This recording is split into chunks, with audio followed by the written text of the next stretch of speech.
जय बाबा अखंडलमणि।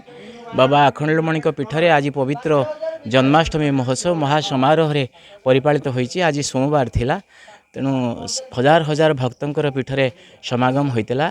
मंदिर नीतिकांति परे आपणकर जो श्रीकृष्ण पूजा मंडप रे मध्य समस्त प्रातः नीतिकांति संपन्न कर जाइथिला। विशेषकर जो निधिपाड़ी पूजा मंडप रे आपणकर अपराह्न ठारू जो पवित्र हरिवंश कथा हरिवंश पुस्तक पाठ कर जाइथिला एवं रोहिणी नक्षत्र आज अष्टमी तिथि जो कृष्ण पक्ष आपणकर मध्य रात्र रे भगवान श्रीकृष्ण धरापृष्ठ रे जन्मग्रहण करथिले। आपण जानिछंती संसार पापताप नाश करबा पई दुष्ट मान को दलन करबा पई साधु मान को पालिबा पई भगवान जुगे जुगे अवतार नहीं थांती मर्त्य रे। तेणु ये जो जन्माष्टमी महोत्सव तो पालन कर जाउछि विधि अनुसार आपणकर श्रीकृष्ण महाप्रभु भगवान श्रीकृष्ण जन्म नेबा परे आपणकर मथुरारू कंसंकर जो राजभवन मथुरापुर वसुदेव भगवान श्रीकृष्ण को मुंडरे मुंडाई गोपपुर अभिमुखे यात्रा करथिले। बाटरे आपणकर महाप्रतापी कंस राजांकर पिता जी की उग्रसेन से तो प्रभुंकर परम भक्त थिले।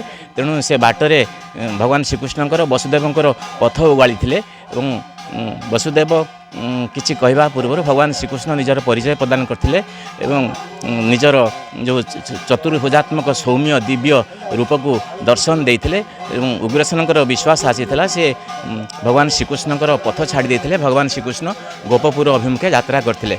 ए जो पीठरे जो श्रीकृष्ण जन्माष्टमी परंपरा शह शह वर्षर परंपरा आपणकर एथिरे सबु समस्त सेवायत समस्त भक्त प्रशासन जड़ित होइतांती। सबु सेवायत घर पूजा मंडप को शह शह थाली भोग आसी थाए एवं राति रे आपणकर षोडशोपचार पूजा अनुष्ठित हुए एवं तापरे पूजा मंडप रे होम कार्य आपणकर होम कार्य संपन्न परे अन्न प्रसाद प्रदान करा जाए। तापरे अन्न प्रसाद मध्य भक्त मानक मध्य वितरण करा जाए। भली महासमारोह रे बाबा अखंडलमणि पीठरे श्रीकृष्ण जन्माष्टमी पालित होइथाय। मु सुशांत त्रिपाठी अखंडलमणि सेवायत युक्त एठारे जो आमर कृष्णंकर मथुरा गमन कृष्णंकर गोपपुर गमनर आसे बेल से समयर दृश्य आम उत्सव आम पालन कर आसू। आज की आवाहन कालू आम बापा करते आम जेजेबा करते आवाहन कालू नंद उत्सव पालन पूर्व कृष्ण जो जाती गोपपुर को से समय मथुरा गोपपुर को लेकिन वसुदेव जाती से समय उत्सव टी आम पालन कर वसुदेव रूप मथुरा कृष्ण को नहीं गोपपुर जाए एवं सेठारे उग्रसेन मोर बाट उगाड़ती एवं सेठारे सी नारायण परिचय उग्रसेन को परिचय दियंती जे मु निजे नारायण मो इच्छा मु गोपपुर जाऊँगी तेणु सेठारे मोर लीला खेला रचिबी तेणु तुमे मते बाट छाड़ी दियो। एतिकी कलापर आमर ठाकुर फेरी आसती आम जगह को। ये उत्सवटी आमर कहीं केउ कालू चली आसी आम बापा जेजेबापा अणजेजेबापा एंक अमलू से मैंने ठाकुर मिलौले आउ से सौभाग्य मोर मध्य होइछि। मु प्राय मोर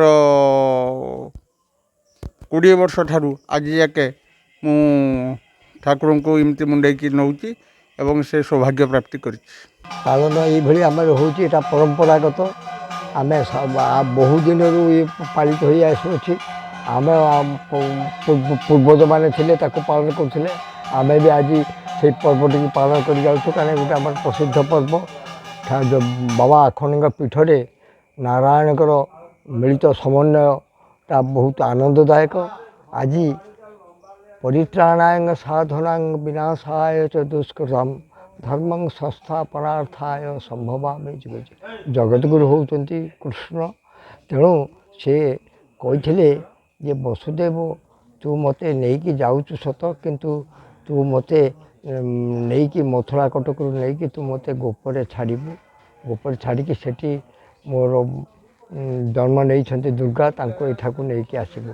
यही सब अवसर भितर आम जिते से निजे आविर्भाव हो कहीदे क्या माने आमर वसुदेव ना उग्रसेन कहीदे रे उग्रसेन आज समस्ते निद्रित ତୋତେ ମୁଁ ଜାଗ୍ରତ ରଖିଛି କାହିଁକି ନା ତୁ ମୋର ଗୋଟେ ପରମ ଭକ୍ତ ତୋତେ ଆଜି ଏଇ କଟକ ଏଇ ମଥୁରା କଟକରେ ତୋତେ ରାଜା କରିକି ଯିବି ତୁ ସମ୍ରାଟ ରୂପରେ ପୂଜା ସବୁଦିନ ପାଇବୁ।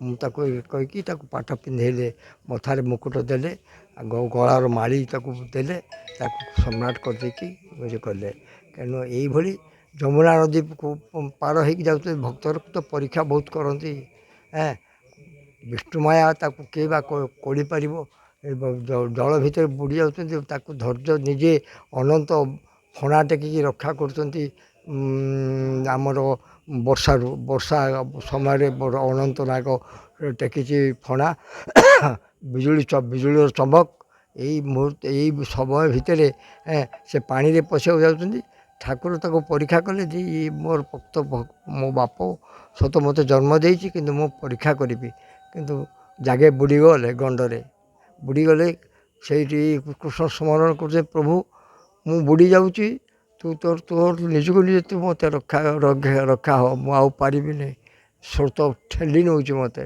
ଏଇଭଳି ବହୁତ ଭକ୍ତକୁ ପରୀକ୍ଷା କରିକି ଆଜି ଉତ୍ତୀର୍ଣ୍ଣ ହେଇ ଆଜି ଆମେ ପରିପାଳିତ କରୁଛୁ ଏଇ ପର୍ବଟିକି ଆମେ ଏଇ ପର୍ବ ଭିତରେ ରୋହିଣୀ ନକ୍ଷତ୍ର ଭିତରେ ବାବାଙ୍କର ଜନ୍ମ କୃଷ୍ଣଙ୍କର ଆଉ ଏଇଭଳି ସମୟ ଭିତରେ ଆମେ ଗତି କରି ଆମେ ସମସ୍ତେ ପରମ୍ପରାଗତ ଏଇ ପର୍ବଟିକି ଖୁବ୍ ଆନନ୍ଦର ସହିତ ପାଳନ କରି ଆସୁଛୁ।